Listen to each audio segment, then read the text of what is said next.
আমার ইচ্ছা বাগানে যত রকম ফল আছে সবই একটা একটা করে লাগাবো।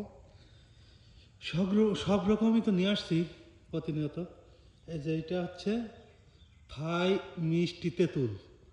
আমরা টক তেঁতুল খেয়েছি, কিন্তু এইটা হচ্ছে মিষ্টি তেঁতুল।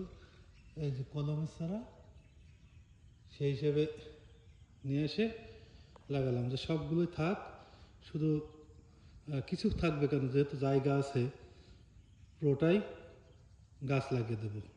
এইটা হচ্ছে করমচা। অনেকে বলছে যে করমচা ফল খেতে ভালো না কোষো, তারপরেও আমি তাদের বললাম যে আসলে ভালো মন্দ বিচারের দরকার নাই, গাছ থাকলেই হলো জমিতে, যে কোনো একটা ফলের গাছ। এইটা হচ্ছে চেরি। এখন চেরি গাছ ফল হিসেবে নিয়ে এসে লাগানো। যেটা ইউটিউবে দেখলাম যে ফুল যেগুলো হয় সেগুলোর পাতা অনেকটা লালচে হয়, আর ফল যেগুলো হয় সেগুলোর পাতা গাঢ় সবুজ হয়।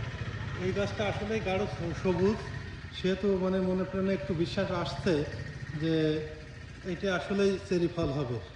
এটা হচ্ছে মিষ্টি কামরাঙা।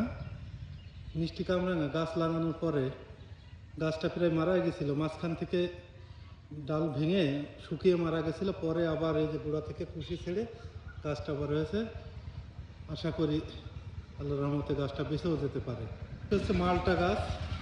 মালটা গাছ মারা গেছিলো, এতদিন আমি খোঁজ নিয়েছিলাম না, এক জঙ্গলের ভিতরে ছিল, হঠাৎ দেখি যে কুশি ছেড়েছে, তাই আমি সেখান থেকে উঠিয়ে নিয়ে এসে এই যে পরিষ্কার জায়গায় লাগিয়েছি।